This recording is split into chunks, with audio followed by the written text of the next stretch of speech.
Hello guys! Ito, na-try mo na ba ang enoki mushroom na iprito? Kung hindi pa, ayan, sundan mo lang to. Magugustuhan to ng mga kasama mo sa bahay, magsa bata man o magsa matanda. So ayan, 3 recipe ang gagawin ko ngayon sa isang mushroom. O, diba? Tas yan, ginupit-gupit ko lang yung sushi nori.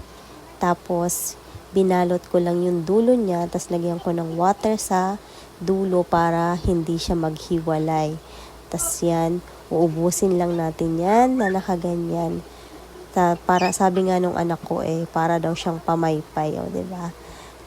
Na-amaze na naman yung anak ko. Tapos ito, nilagyan ko lang siya ng tuna, tapos nilagyan ko ng flour, nilagyan ko lang yan ng flour, tapos nilagyan ko lang siya ng 2 eggs. Okay na yun, 2 eggs is enough. Tapos parang nilagyan ko rin siya ng paminta, ng asin, tsaka paprika. O diba, para siyang tortang enoki mushroom with tuna. O diba, napakasarap nito. Pwede mo itong ipalaman, pwede mo itong ulamin, o diba? Yun, tapos yung isa na yun, in-slice ko lang siya ng super nipis lang. Tapos itong 2 egg, nilagyan ko lang siya ng cornstarch para lang maging super crispy ang ating recipe ngayon.